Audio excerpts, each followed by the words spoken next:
Zaggle Prepaid, the company reported an overall set of numbers in the fourth quarter, good sets that has come in, though the stock mildly in the red. Avinash Godkhindi, who's the MD and CEO of the company, joins in now. Thanks a lot, Avinash, for joining in. A two-part question. Last time you joined us, you said that, you will cross that 63% revenue guidance for this entire year. You've grown at 68%. So the obvious question, what are you targeting this year? And the second part that I remember very clearly, you said you're in advanced talks for an acquisition and you might hear something soon.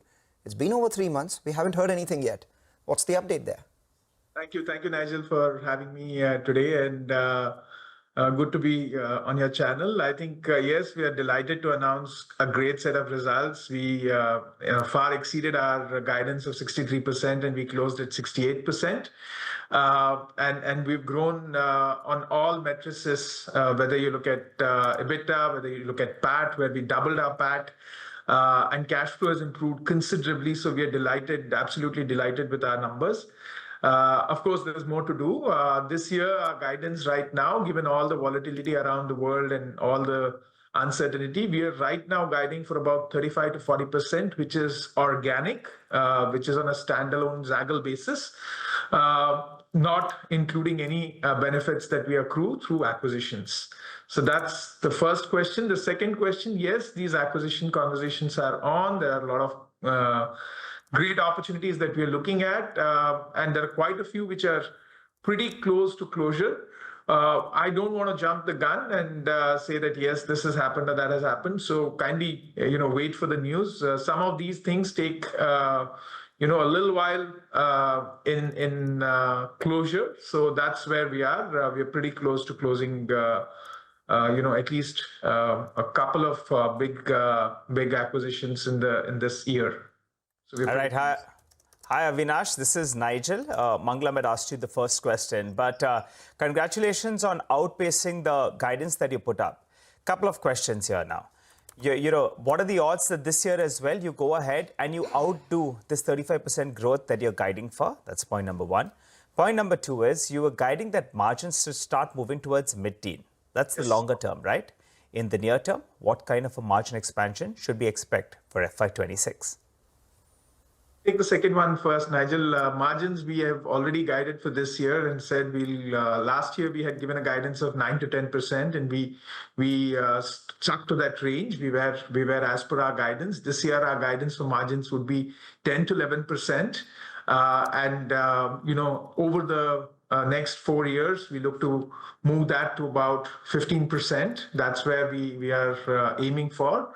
And we're absolutely on track. Margin expansion, we are seeing all the green shoots across board, whether you're looking at uptake in revenue, cross-sell, more usage, and, AI helping us, build in a lot of efficiency in terms of costs, how much manpower we deploy, how much AI can be used. It's just mind-boggling, and we're leveraging it very aggressively. All right. And what about Zoyer and Brom? You said that the contribution from both of them will increase all the way up to 45 to 50%. Last year it ended at around 35%, if I remember correctly. So if you could give us a sense of how much Zoyer will grow as an overall contribution to the revenue, and in that, Brom, what does it stand at right now and where does it go? Yes, Mangalam. What we've seen is while Zoyer and Brom continue to grow very well, we were pleasantly surprised how much momentum we were able to get in our other, products like Propel and Save. And one of the realizations that we are having is that there is a lot of untapped business. There's a lot of opportunity across all our lines of businesses.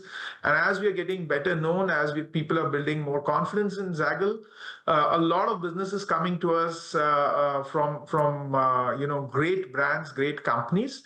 So Zoyer today is, around 40%, but we see that to grow further, and eventually we'll see that to be about 50%. Brom is a module within Zoyer, which has tremendous potential, and it's growing well.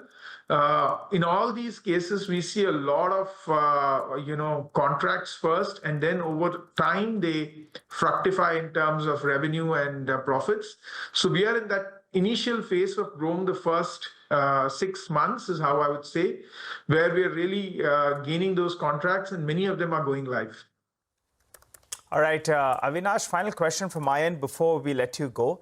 The promoter stake is holding at around 44%, 44.2% as of March 2025.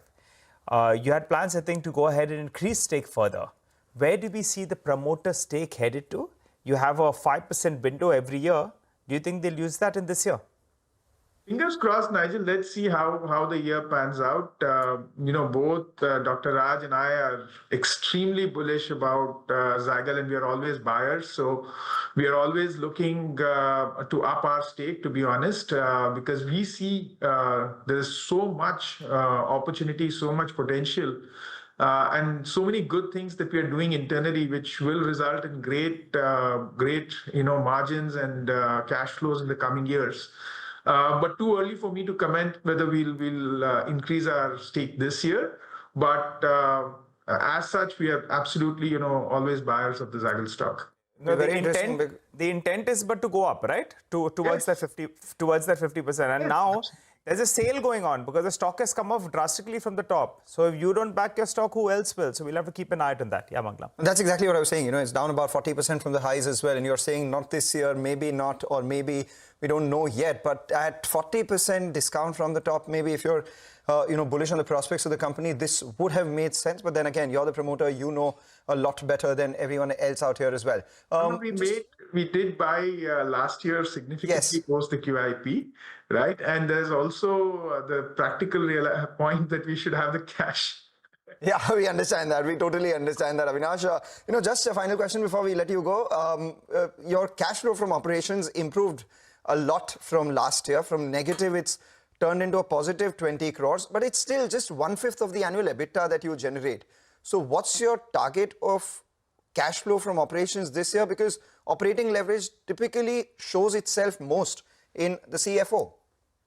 Great question, Manglam. See, these are things where we consistently have kept the stance that let our numbers speak for us. We are working very hard. We are working diligently.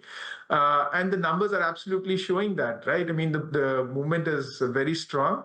I don't want to, bite my tongue by speaking too much. This year also, we are quietly working in the background, and we're very confident that our cash flow position will improve significantly. I don't want to, wrap myself by saying it's going to be this much as a percentage of EBITDA, etc. But, rest assured that's a key focus. Margin and cash flow are key focus for us, while growth obviously is the lifeline of a company like Zaggle. Take that point entirely. Thank you so much for joining in. Before going to the numbers, the street was excited. The stock had already rallied about 9% ahead of the numbers. Now I think the street likes what you're saying, because when we started the show, it was slightly muted. From there on, as soon as your commentary did come by, 35 to 40% growth with 10 to 11% margins and higher contribution coming in from some of your star products, the street likes that. There's a mild smidge up on that stock itself.